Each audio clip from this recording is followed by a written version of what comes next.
And then it detected some electrical signal. So it shocked me. And the first time it shocked me, it didn't work. And it gives that audible flat line, like on the movies, that you hear it. And everybody kind of panicked and didn't know what to do. And fortunately, our weightlifting coach, he and I had the same weightlifting coach, and she was there, and she just grabbed him because he lost his mind. Yeah. So she grabbed him and pulled him away. And then the other people at the gym stood in between him and me so he couldn't see what was happening. Every great story has a moment, the one where everything shifts. Welcome to the Become Empowered podcast, where real leaders pull back the curtain and show you exactly how they did it. I'm Sabine, performance communication coach, keynote speaker, author, and your host. I have spent my career on stages, real ones and invisible ones, and I know this. The most powerful transformations don't happen in the spotlight. They happen in the quiet moments of decisions, resilience, and radical courage. Before we dive in, if this podcast moves you, challenges you, or gives you that one thing you needed to hear today, please follow, like, and share it with someone who needs it too. That's how we grow this community together. Some episodes, I'm sitting down with entrepreneurs, authors, speakers, coaches, and bold leaders who have faced the hard stuff and kept going. Other times, it's just you and me, going deep into the mindset, strategies, and the gumption it takes to become who you were always meant to be. Either way, we talk confidence, leadership, resilience, and the real story behind the growth. This is Become Empowered. Let's get into it. Imagine collapsing mid-workout in front of your own son. No pulse, no breath, and coming back 8 minutes later into a life you no longer recognize. That's not hypothetically for my guest today, Jeff Luther. It's the moment his story actually begins. After a sudden cardiac arrest changed his health, his fitness, and ultimately his belief, Jeff went searching across the country for answers and found that the real transformation wasn't in the diagnosis. It was in the stories he told himself afterward. Today, we are stepping onto Jeff's stage, the one he never auditioned for, the talk about resilience, mindset, and what it actually feels like to rebuild a life 30 seconds at a time. Welcome, Jeff. Sabine, thank you. That was such a great intro. I can't wait to listen to this podcast. Well, I can't wait to have this conversation and to learn more about your experience. So let's dive right into it. Take us back to that moment at the gym, not just what happened physically, but what was going on inside your mind in those 8 minutes you were gone. What do you actually remember thinking about in the literal process of dying? Man, I remember everything. I remember going out. I remember everything I thought going out. And then I remember the second that I woke up, I do not remember anything in between. Nothing. So when you said you remembered the moment you went out, what thought flashed in front of your eyes? There are two things that stand out. The first, so I was in the middle of the workout and I was doing wall balls and I started to feel just a really rapid heart rate. And it had happened to me several times before, but it would go away really quickly, like, 8 or 10 seconds. So it started happening and I felt it and I stopped. I was like, okay, well, this will go away. And it didn't. It kept going. And then I started getting lightheaded. And to give your audience an idea of what was happening is my heart goes into ventricular fibrillation. It just vibrates. It doesn't beat. So it's like 360 beats a minute. So it's just pulsating. So it doesn't pump blood. So I started getting lightheaded, and then I went to a knee, and then I went to another knee, and I was still getting lightheaded. And here's one thing that really stood out is there was a guy beside me working out, and he noticed that I was down on my knees, and he leaned over and he put his hand on my shoulder, and he said, "Are you okay?" And the second that his hand touched my shoulder, all I could think was, I'm scared. I'm vulnerable. I don't know what's happening. Get your hand off me. Like, get away from me. And then in an instant, like milliseconds, all I could think was, I'm scared. I'm vulnerable. I don't know what's happening. Please don't take your hand off of me. Just don't let me go. Which is so bizarre. And I remember that emotion like it was this morning. And then the next thing in that process is I was laying down. I knew I had to lay down. I knew that I was going out. The last thing that I saw was my son's shoes walking towards me. I was laying on the gym floor, and as his shoes were coming towards me, I knew that he was coming over to check on me, and I had to get up. And I remember telling myself, Jeff, you have got to get up. You've got to get up. And I couldn't. And it was, like in the movies where the good guy gets shot and he's laying on the ground and he crawls over to the gun to kill the bad guy and save the girl. I couldn't do anything. And that was the last thing I remember. It was almost like just a sense of just despair. And then I was out. Wow.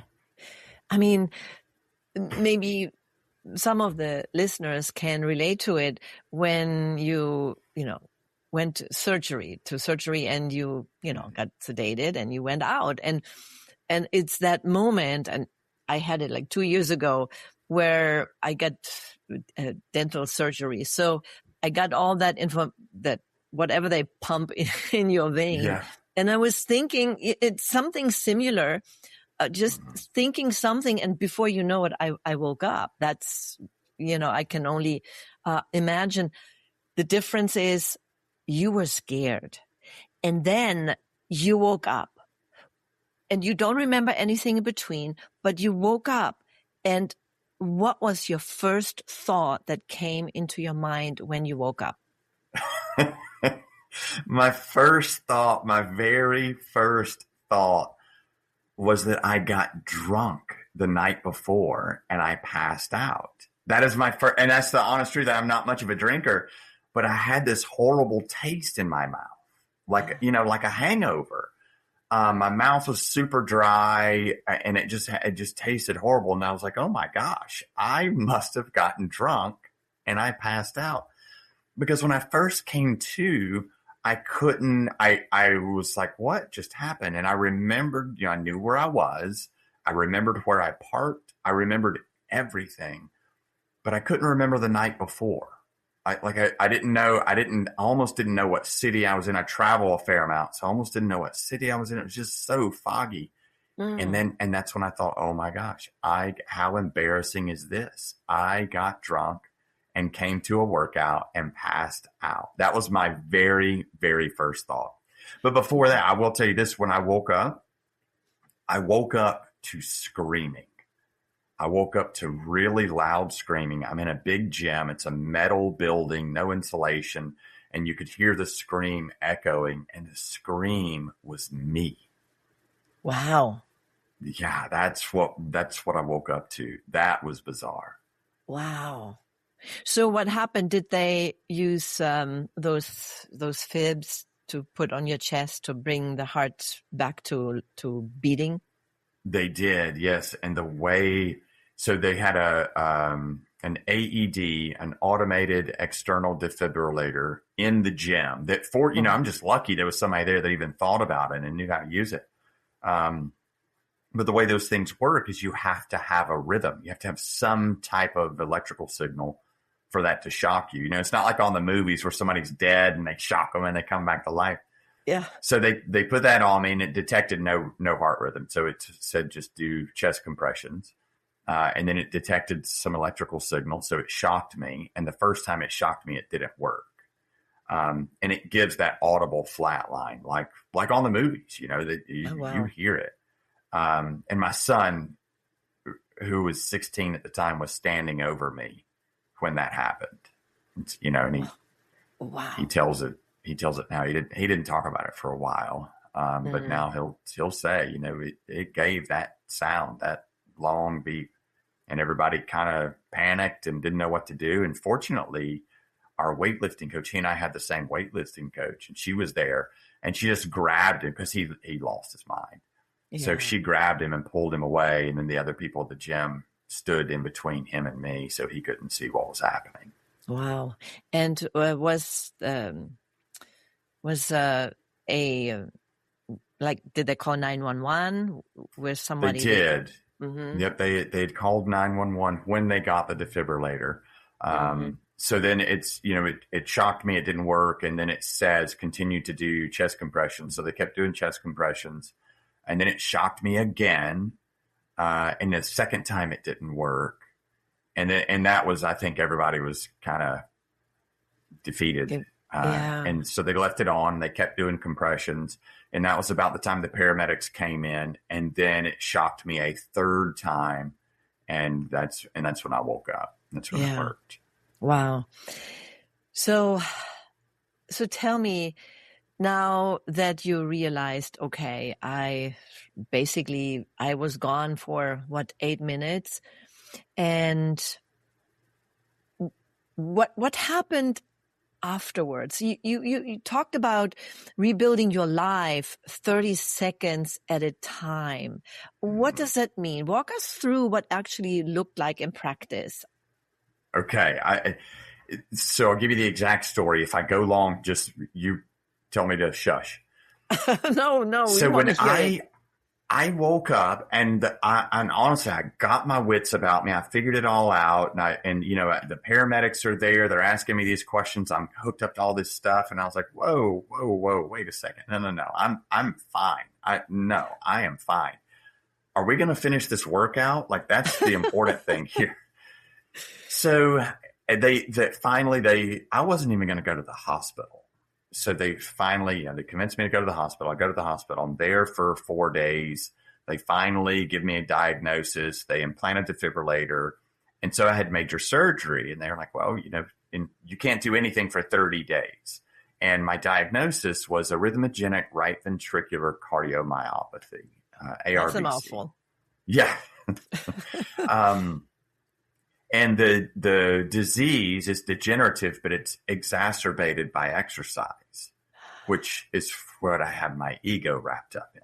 Yeah.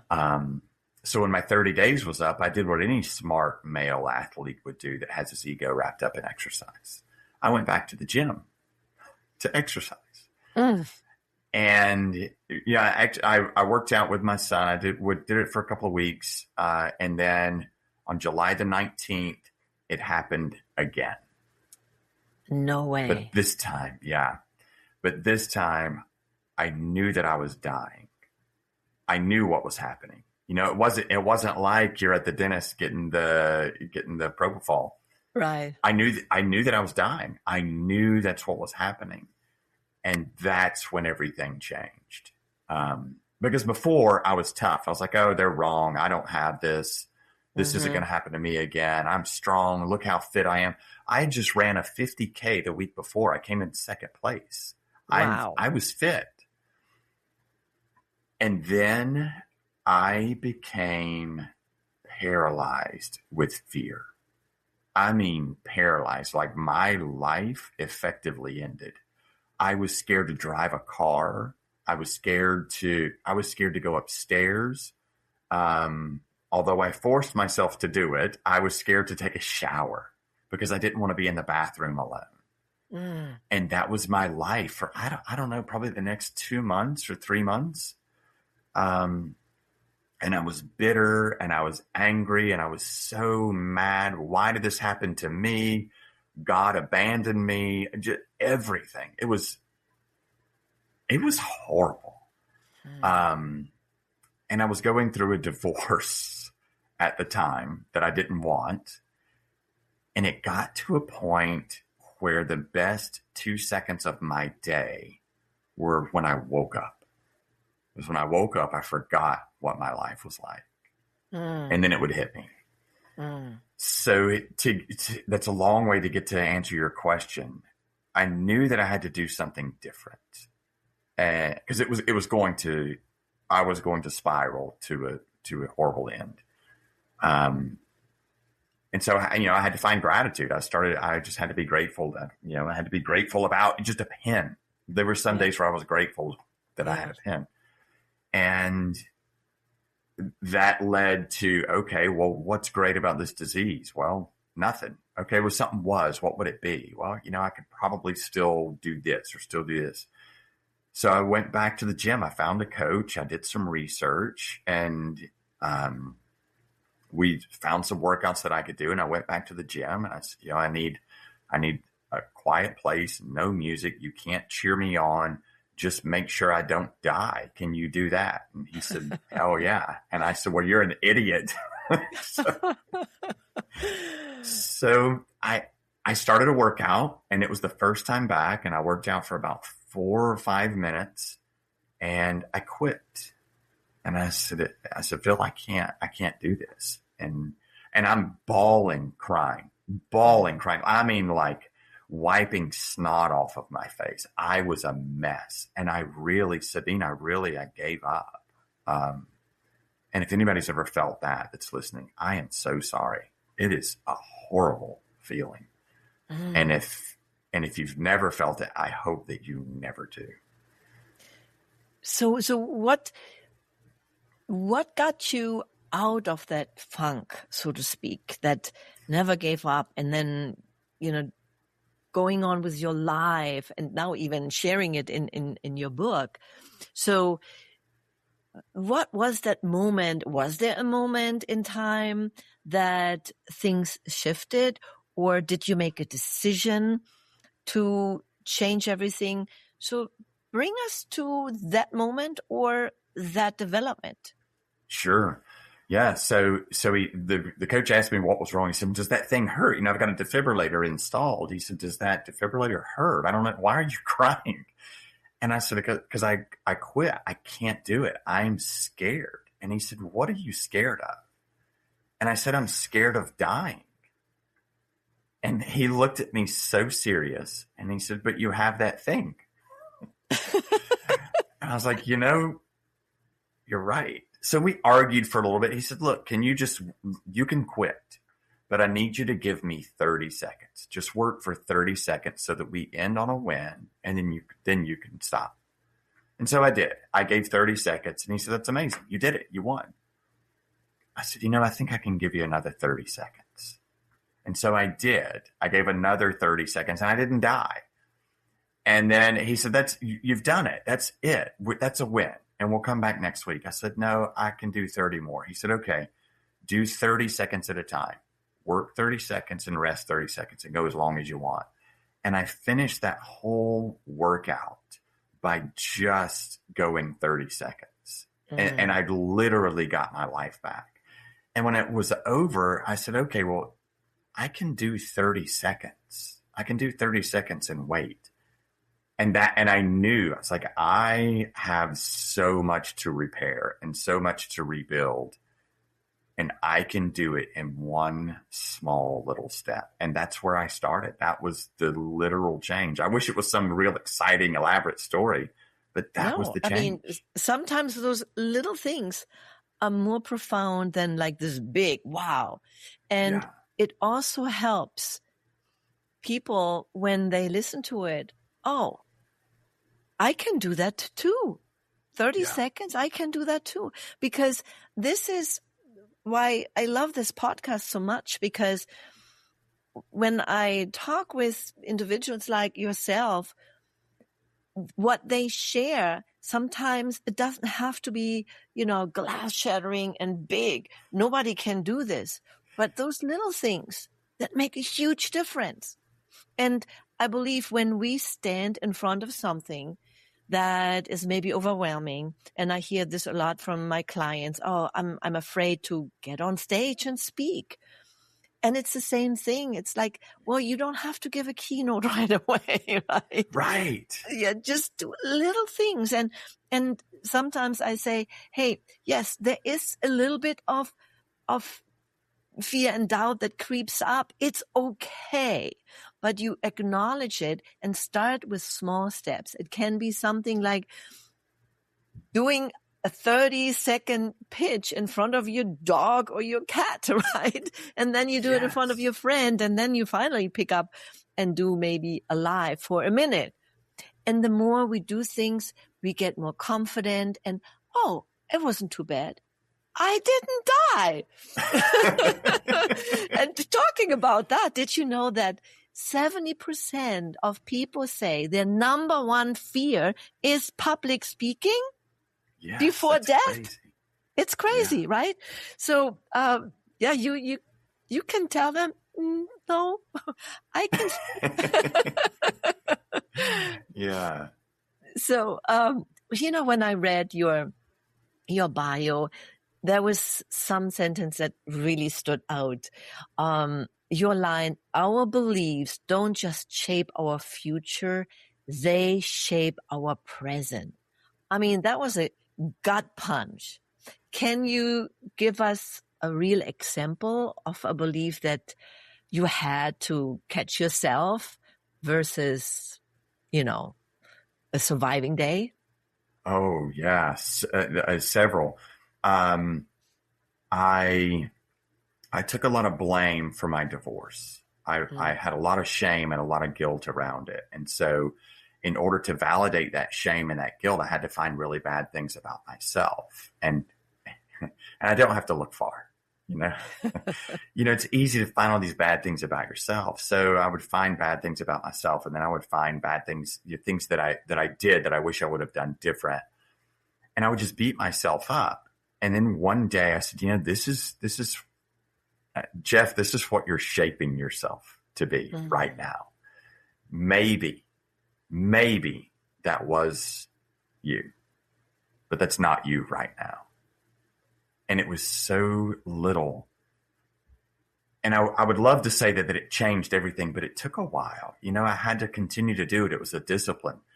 And then I started to ask myself, because that's a who am I, right? It's like a who am I? And I would say these bad things, and I would say, okay, stop. Who am I becoming? And that was a big shift for me. When I would think about I would find all the things wrong, and I would say, okay, maybe that was you. That's behind you. You're not going that way. Right now, this is who you are. And that was helpful for me. So true. And this is the tagline of this podcast, Become Empowered. We have to become the person we are meant to be to live the life we are destined to live. Yeah. And we are in a constant stage of becoming. We always become our next greater self. And as you said, when I look back at when I was younger and the things I said and did in that time, looking at it now, it's like, ooh. But that's behind me. And we learn from those things. We learn from our missteps. We learn from that was not good. And now we can apply that to become better and be the role models. Yeah. Right? That's so well said. That is so well said. Yeah. And that is one of the things I sometimes I see it now. I didn't see it many years back, but sometimes you have people in front of you, they say and talk a lot about, oh, this is how you should do it. This is, look at me how I am. This is what I do, da-di-da-di-da. But their words or their actions speak so loud that we don't hear their words. There is that contrast there. Yeah. And it takes a while to get in alignment with that. Well, what you said is so important, to have the gratitude, number one, for everything that you have, and have the gratitude also even for your past mishaps and failures, because those failures, if we learn from it, these are the stepping stones for our future success. Yeah. Yeah. If may I speak on gratitude really quickly? Absolutely. I'm not proud of this, but I had a real problem with gratitude. I didn't know that. I did not know that as an adult. I was not grateful. Not because I didn't think, okay, yeah, I'm glad I have this. I'm glad I was able to do this. I'm glad I have this lesson, but it just, I never acknowledged it. And I didn't realize that. And so when I started this whole relationship with gratitude, I felt like an absolute idiot. Like I felt so dumb. I couldn't find it. And I realized two things. One, gratitude does not have to be, I'm so grateful that I went into that burning building and saved that dog and I'm on, it doesn't have to be this elaborate thing. Yeah. But also what I learned is that gratitude and bitterness, they can't share the same real estate in my brain. I think most brains work that way. But I couldn't do both. And that was really powerful for me. Now, I don't want to say, hey, I just think of this pen and then everything's fine. I still struggle with it, but the two can't run in parallel in my brain. And the other thing is what I learned too, I think everybody goes through it. Well, start a gratitude journal and then I don't know even what to write down, right? Because you think you have to write down those big things. No, I am grateful that the sun is shining right now. I am grateful for the air in my lungs. I'm grateful that I have a glass of water, and there's so many people who even don't have clean drinking water. I mean, little things. And the more you practice, the easier it becomes. And you feel, at least for me, and I hear this from a lot of people, you feel a shift. At one point, you just feel a shift.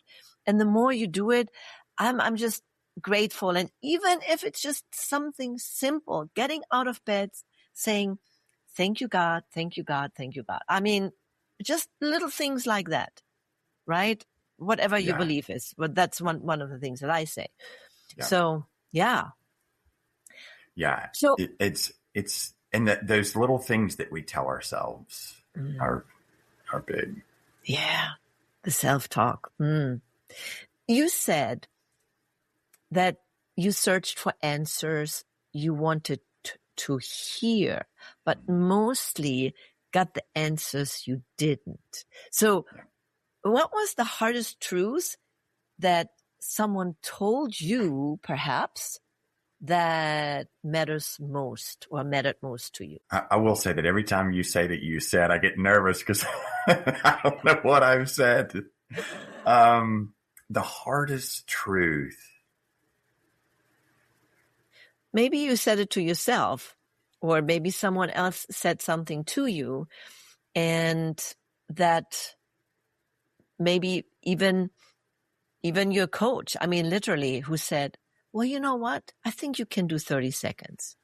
What that really made that okay, that got you through. And sometimes we hear things, someone says something to us that we even didn't realize. And I know it's hard, even for me, if I have to think about something to put this up in the front.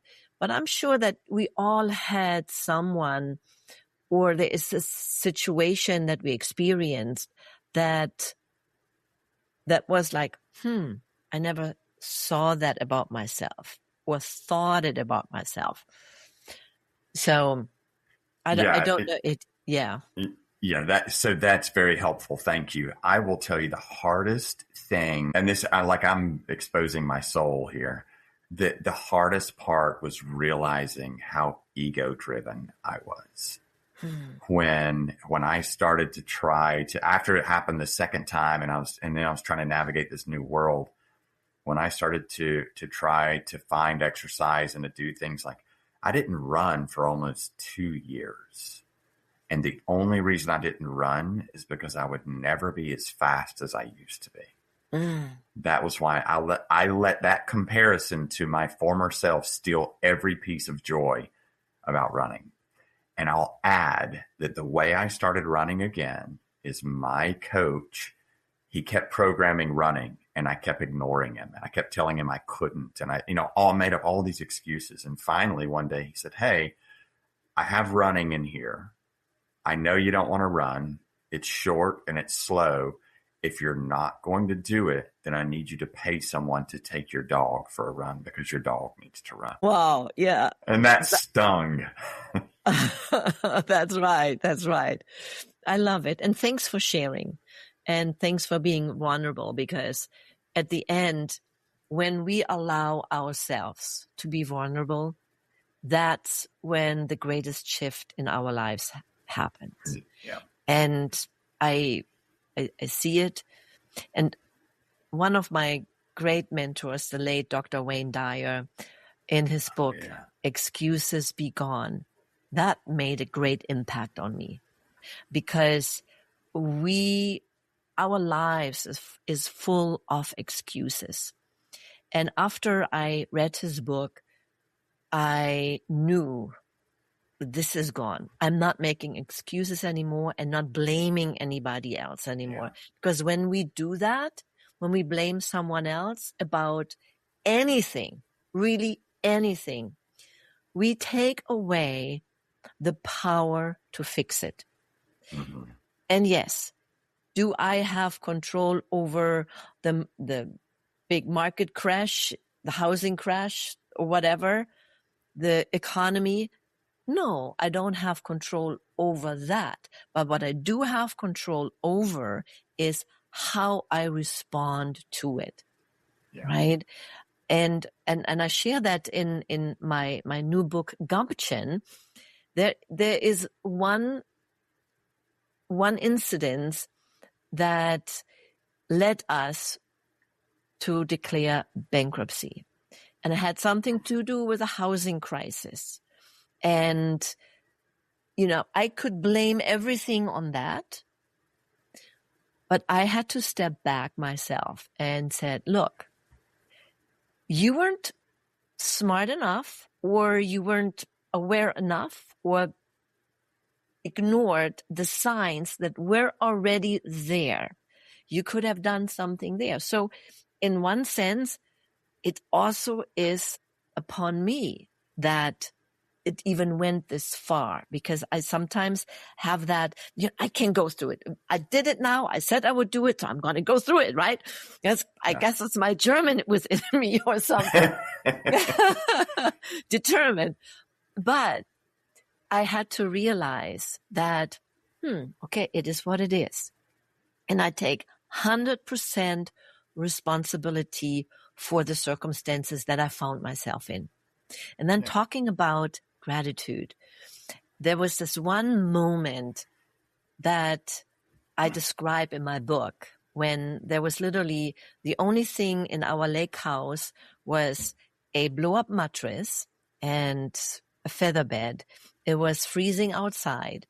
We only had our 2 dogs that gave us a little warmth because the heat went out a day before. And the next day, we were to turn over the key for our lake house that we had as collateral. Again, one of the things that I should have never done. However, it was a great lesson. And I would never sit here now doing what I'm doing if this had happened. But talking about gratitude, and I want to finish with that because I think that wraps it all up, is that in that moment that I had nothing, I had to give up, I was freezing cold, I was grateful. And the thing that went through my mind was, I don't care. At this point, I could sleep under a bridge as long as I had my loved ones. And in this case, it was my husband and my 2 dogs that I loved. Yeah. Those were living beings. As long as I have that, and I have the air in my lungs, and I have the spirit that I have, I'm happy. I can be happy no matter what. And that got me through that very tough time that I went through. And And that's what I share in my book, Gumption, that is being released on August 4th. And the stories and the wisdom that I learned along building a business, alongside moving from Germany to America, and many, many other things. I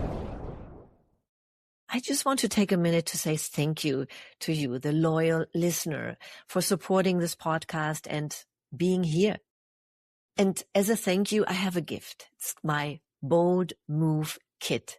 4 small things that move you from the quiet nudge inside to the brave step you can take today. And that is all from my new book, Gumption, Sacred Whispers, Bold Move, and the Courage to Become. I will share in that kit an audio of one of my chapters, read by the author, me, the Gumption practices, 8 practices for the courage to become, and you can pin them wherever you see them. The Bold Move activation, which is a 1-page that turns the whisper into a step with a date on it. And you also get another sneak peek from one of my other chapters. And if you so want to order or pre-order your own version of Gumption, you can do this as well. And if you do it before August 4th, I will send you the e-version so you can read it right away. And if you see this after August 4th, you can get my book at any bookstore. Go to your favorite bookstore, Amazon, Barnes & Noble, wherever, and let me know. Thank you for being here. Thank you for listening. And now let's get back to the show. I wanted to thank you for sharing your story, being vulnerable. Now, if one last thing that I want to ask you, if somebody's listening and said, I really wanted to get in touch with Jeff, how can they do this? What are you doing now to help others, perhaps through your books or coaching or anything in between? Please share with our audience. Yeah, of course. Thank you for asking. I'm doing coaching now. I also do public speaking. I speak on resilience. You can find me on Instagram, Jeff Luther. And then also you can find me at jeffluther.com. And right now I'm doing, my coach has asked me to do 50 calls. I have to do 50 conferences, 50 clarity conferences. They're complimentary. I just love to have a conversation. If anybody is interested, you can find me at jeffluther.com. And you can find me, you can see my workout antics at JDLuther 2.0 on Instagram. And I'll make sure I have all that information in the show notes. If you want to leave our listeners with one piece of advice, something, if they stand in their own version of no pulse, no breath, right? Yeah. Maybe not literally, but they're stuck or unsure about something.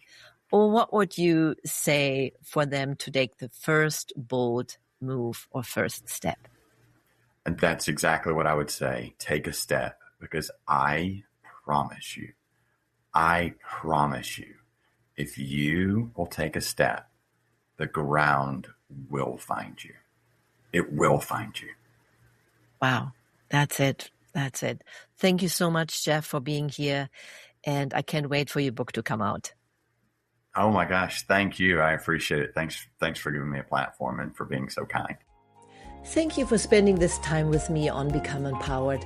If this message spoke to your heart, make sure you follow, subscribe, and share it with someone who needs to hear it. Until next time, let your voice rise, let your light shine, and keep becoming empowered.